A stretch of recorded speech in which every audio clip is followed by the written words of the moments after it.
Bagaimana hidup, menjalani hidup saat kita lanjut usia ini. Assalamualaikum warahmatullahi wabarakatuh.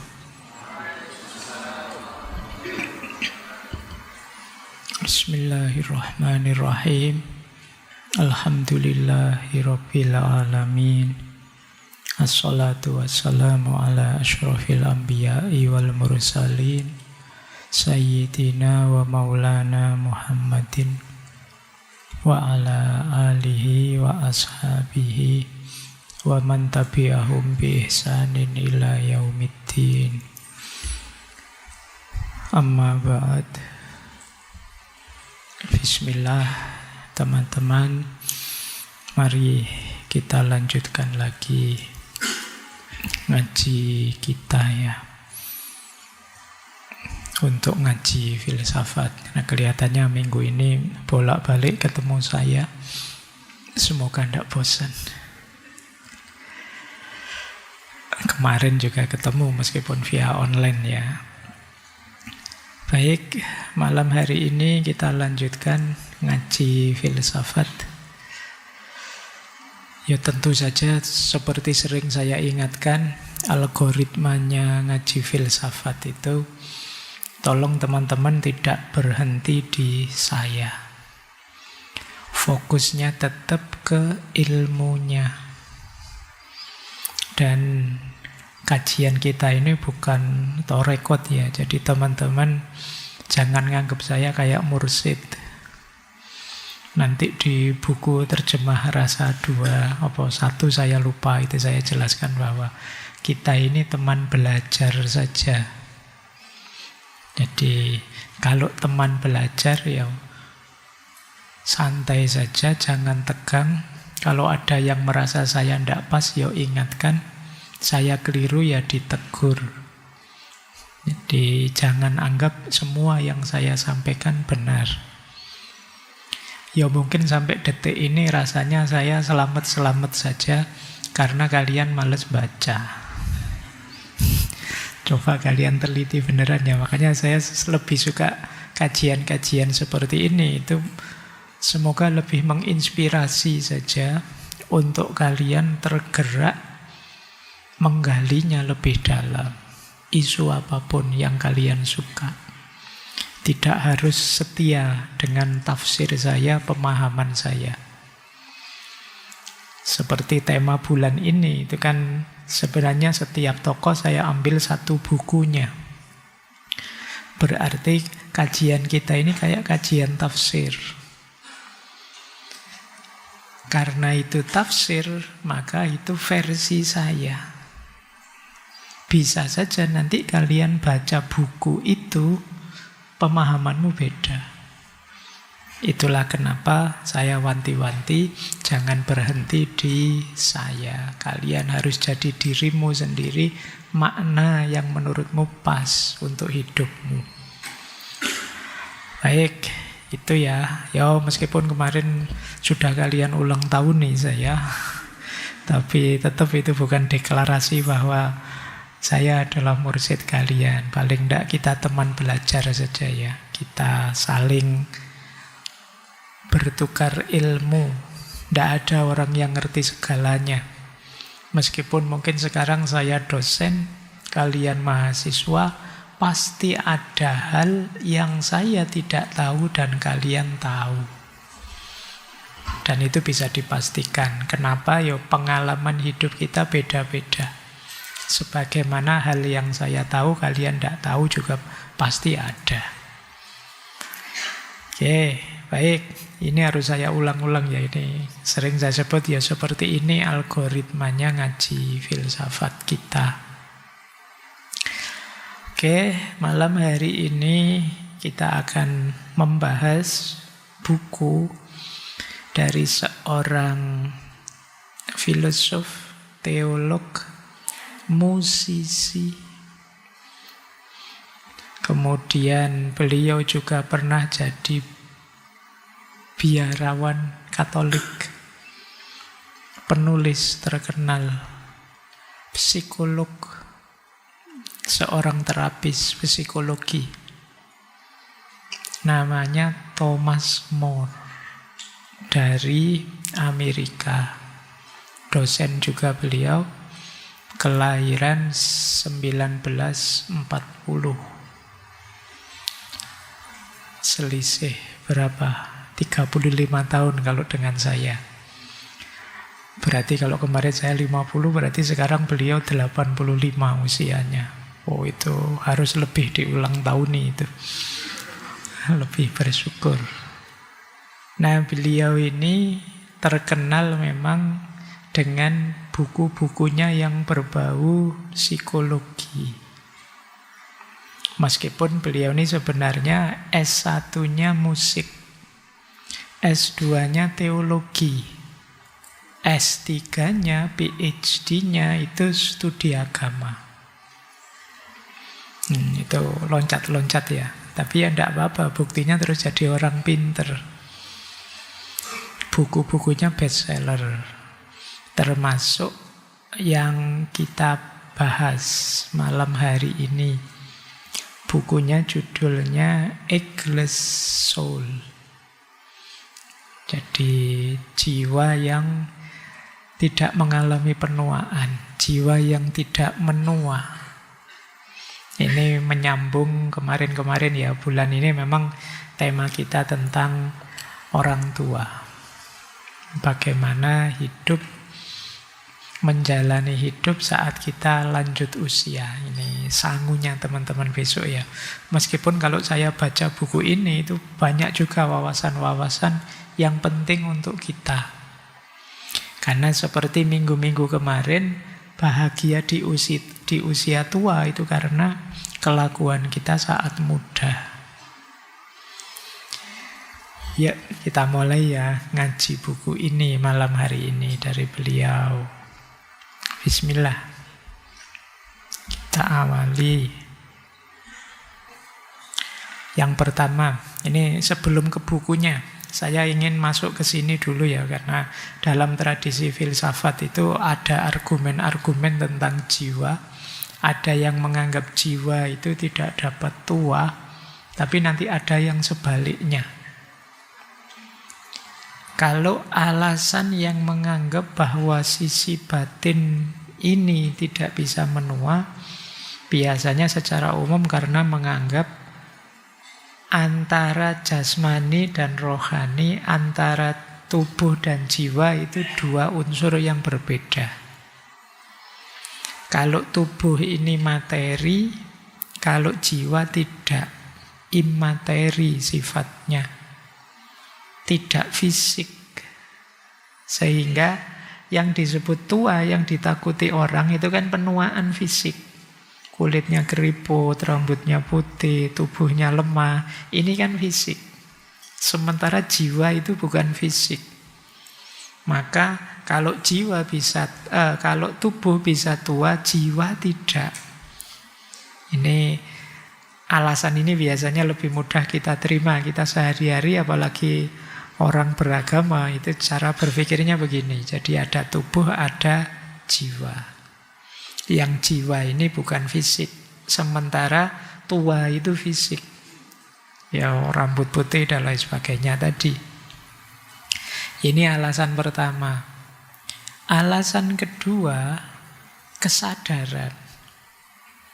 Jadi jiwa ini kan nanti berhubungan dengan kesadaran, berhubungan dengan aku. Loh, penghayatan kita tentang aku itu tidak ada hubungannya dengan materi. Bisa saja umur kita nambah, tapi aku masih merasa seperti yang dulu. Nah, ini yang disebut kesadaran. Kalau yang pertama tadi unsurnya, kalau ini kesadarannya. Kalian sekarang sudah mahasiswa, tapi bisa saja penghayatanmu, enggak kok Pak, saya ini rasanya masih kayak dulu saja zaman saya SMP, SMA misalnya. Bisa begitu. Jadi jiwa itu tidak selalu nyambung dengan badan. Badan bisa menua, tapi jiwa bisa saja awet muda. Sering kan kita dengar istilah jiwa muda. Istilah jiwa muda itu biasanya untuk orang tua. Karena kalau masih muda ya tentu saja muda. Tapi begitu orang bilang, wah orang ini jiwanya jiwa muda, itu biasanya nunjuk ke orang tua. Nah, itu berarti kesadarannya kesadaran muda. Berarti jiwa itu bisa tidak menua terus-menerus. Aku bisa begitu terus. Ini alasan kedua. Ini yang sering kita pakai dua ini. Tapi ternyata beberapa filosof juga begitu. Di catatan saya ada Plato, Plotinus, dan Descartes. Descartes lah kalian mocone biasanya ya. Ora apa-apa lah gitu aja lah. Wis penting karepe ya wong kuwi. Jadi René Descartes. Kalau di Plato jiwa itu substansi yang abadi. Sementara jasad itu hanya manifestasi fisiknya. Nanti Plato ini dikenal dengan teori idenya. Jadi jiwa itu lebih abadi. Dia ada lebih dulu sebelum tubuh. Jadi dia ada di alam ide, terus nanti masuk ke jasad kita. Ini pandangannya Plato ini agak spiritual. Nanti dilanjutkan Plotinus. Plotinus ini orang juga menyebutnya Neoplatonisme. Melanjutkan Plato. Plotinus ini nanti banyak dilanjutkan oleh para filosof Muslim, khususnya tradisi Persia. Jadi Suhrawardi, Ibnu Arabi, dan kawan-kawan. Jadi punya pandangan bahwa jiwa itu hakikatnya manusia. Dia substansi yang abadi, beda dengan jasad. Kalau jasad bisa hancur, kalau jiwa tidak. Dilanjutkan oleh Plotinus. Jiwa itu yang tidak bisa hancur tadi karena dia pancaran ilahi. Sumbernya Tuhan. Dia akan selalu murni dan tidak berubah. Hanya saja nanti kalau dia terpenjara oleh tubuh, oleh hal-hal yang materi, kadang-kadang lupa hakikat dirinya. Nah, jadi ini Plotinus, Neoplatonisme. Dicek lah, ini 3 tokoh ini sudah kita bahas semuanya. Yang ketiga René Descartes. Dia membagi secara jelas antara tubuh dan jiwa. Makanya René Descartes ini dikenal alirannya dualisme. Jadi yang jiwa lebih paten, sama seperti di Plato, karena dia tidak materi, tidak degradasi. Terus nanti ada tradisi agama-agama. Islam, Kristen, Hindu, Buddha, itu catatan saya ya, mirip-mirip saja. Jadi hidup ini ada jasad, ada roh, ada jiwa. Kalau jasad mati, hancur. Kalau jiwa tidak, kembali pada Tuhan. Sama, Hindu, Buddha juga begitu. Ada Atman, jiwa yang dianggap abadi. Penderitaan manusia itu sumbernya fisik, materi. Sakit, tua, mati itu jasad, bukan jiwa. Nah, yang kelima fenomenologi eksistensial. Seperti tadi ya, orang itu bisa saja tua, tapi mungkin saja dia jiwanya masih muda, ingin eksis dengan kemudaannya. Malam hari ini sebenarnya buku Eggless Soul itu untuk menegaskan jiwa yang tidak menua secara eksistensial ini. Jadi meskipun sudah tua bisa eksis juga. Ya, ini pengantar. Ini yang tidak menua. Apa ada Pak yang punya pandangan jiwa juga ikut tua? Ada. Misalnya ya, ada pandangan jiwa itu tidak ada. Yang ada dinamika batin, dinamika mental, kesadaran. Jadi yang kita sebut jiwa itu kan isinya kesadaran, kehendak, imajinasi, ingatan. Kan itu isinya. Sementara kan kita tahu, imajinasi, ingatan, pengalaman yang ada kita rasakan itu kan juga berubah.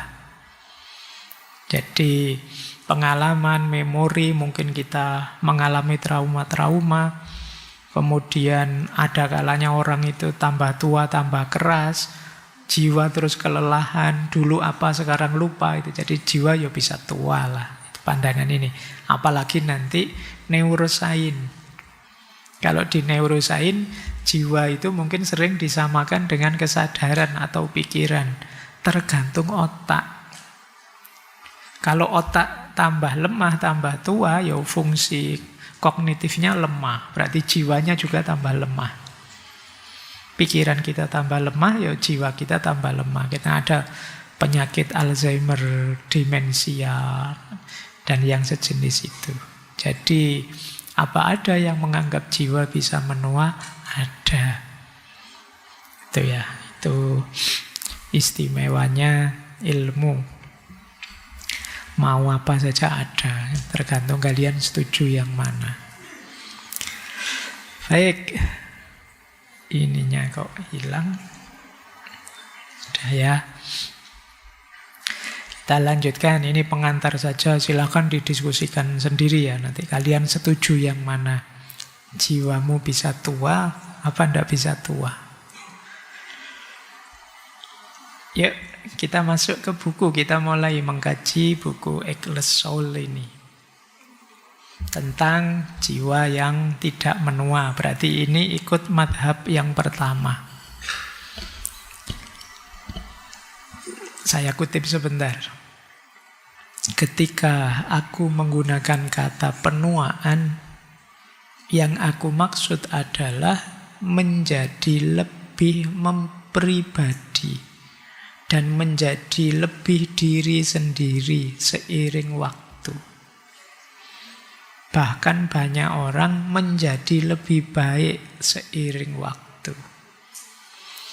Jadi ini di buku ini Thomas More ingin menjelaskan yang saya maksud penuaan itu adalah pertumbuhan kita semakin menjadi diri kita sendiri.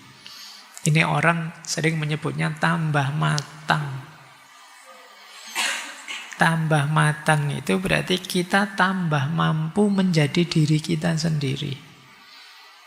Mampu menjadi diri kita itu setara dengan kita jadi lebih baik. Karena kita sekarang versi diri kita sendiri. Kadang-kadang kita hidup itu tidak menjadi diri kita. Potensi-potensi kita tidak keluar semua. Mungkin karena lingkungan, mungkin karena doktrinasi, mungkin karena pengaruh berita kiri kanan.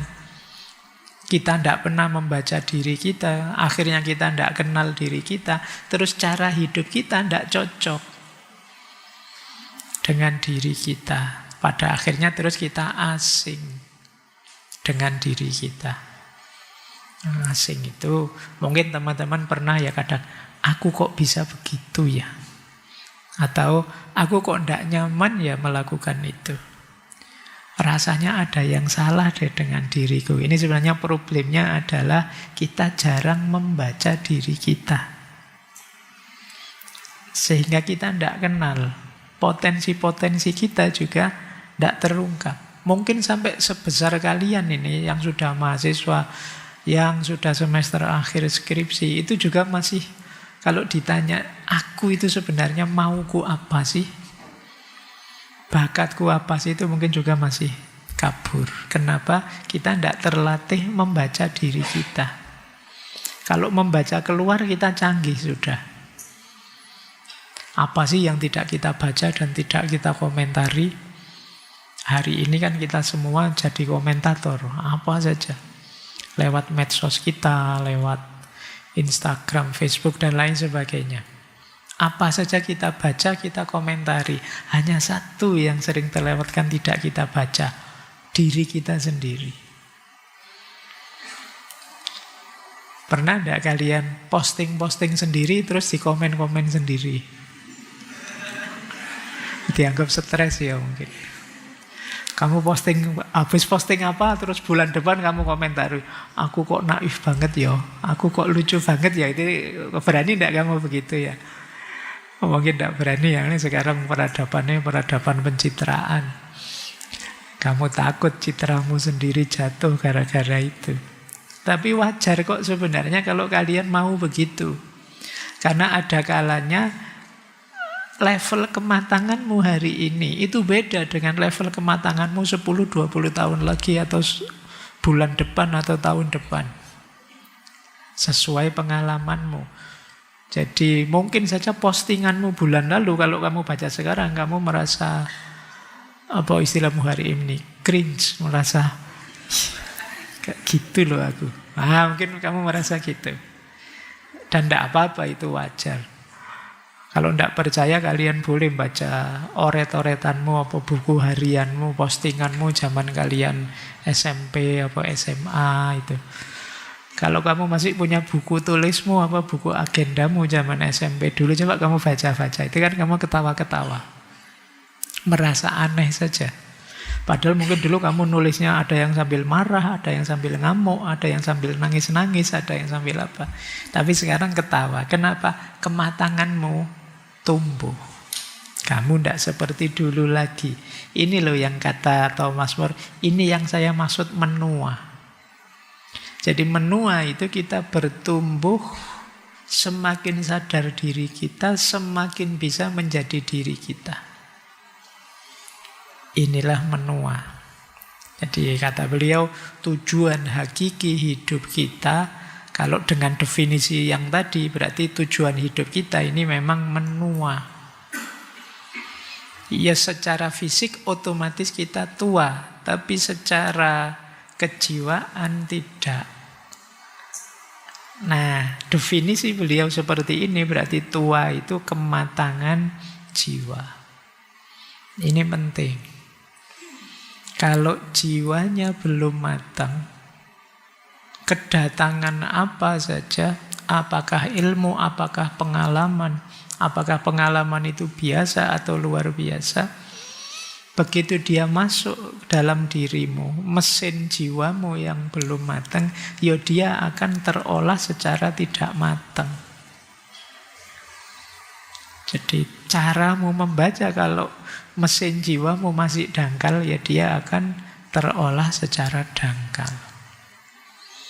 Jadi ternyata pengalaman itu dalam atau tidak, hebat atau tidak tergantung jenis pengalamannya, tapi tergantung kesiapan jiwamu. Ngaji seperti ini, itu luar biasa atau tidak tergantung ngajinya. Tapi tergantung penyerapanmu, resepsimu, kesiapan jiwamu untuk menangkapnya di level apa. Ya, itu makanya kata beliau, ya hidup ini intinya untuk berkembang, kemudian membiarkan sifat bawaanmu terungkap. Engkau jadi dirimu sendiri apa adanya. Tapi kuncinya tadi ya, kalian harus punya kemampuan canggih membaca diri. Saya lanjutkan. Ada kalimat lagi di bagian awal buku beliau. Jangan terima pandangan umum yang membatasi dari orang lain yang mungkin menganggapmu lebih tua dari yang engkau sadari. Setialah pada usia jiwamu, bukan pada angka atau pandangan tentang kelemahan dan kesehatan yang buruk. Bagi jiwa, semua itu tidak berarti. Jadi beliau ini melihat ya masyarakat umum, pandangan umum itu yang dilihat hanya fisik kita. Menyebut tua itu ya dasarnya fisik. Rambutnya sudah putih kah, kulitnya sudah keriput kah, umurnya sudah banyak kah, kan hanya ini yang dilihat. Padahal hakikat tua yang itu kematangan tadi tidak bisa dilihat di luar. Maka kalian jangan terlalu sibuk dengan komentarnya orang tentang dirimu. Biasanya kan kita panik gitu kan kalau orang ngomentari kita, apalagi fisik. Karena itu jangan terima pandangan umum yang membatasi dari orang lain. Jadilah dirimu sendiri, matangkan dirimu. Setialah pada usia jiwamu. Bukan pada angka, bukan pada kelemahan atau kesehatan fisikmu. Engkau bisa tetap hebat berapapun usiamu. Ini yang beliau maksud di Eggless Soul. Oke, ini kalimat-kalimat ini bisa kita temukan di awal buku. Yuk, kita mulai masuk ke konsep-konsep dari beliau. Nanti di buku itu beliau menjelaskan ada 5 transisi batin seiring usia kita bertambah. Ya. Ini tidak dari sejak lahir ya, tapi dari sejak kita sadar tentang diri kita, biasanya di usia muda. Dari sejak kita muda menuju tua itu ada 5 tahapan yang kita alami. Yang pertama, ini mungkin usia kalian, feeling immortal. Merasa hebat, merasa abadi. Ini tahapan biasanya dialami anak-anak muda. Energinya masih penuh. Merasa bahwa mati itu masih jauh. Saya masih muda Pak, yang tua-tua dulu lah. Saya ini masih panjang cerita saya. Kalian semua akan merasa begitu. Seolah-olah immortal. Jiwa kita masih penuh dengan ambisi, pencapaian, petualangan, membangun identitas. Di usia kalian membahas tema-tema kayak gini itu kan rasanya jauh. Alah Pak Faiz bahas tua, bahas dirinya sendiri. Apa ndak ngerti kita audiennya ini anak muda. Kalian kan pasti merasa begitu. Kenapa? Kalian ada di fase ini. Fase feeling immortal. Kalian masih merasa jauh Pak, tua itu apalagi mati. Tapi kalian ndak salah. Karena memang fase inilah yang nanti banyak menggerakkan kalian. Untuk apa? Mengeksplorasi hidup.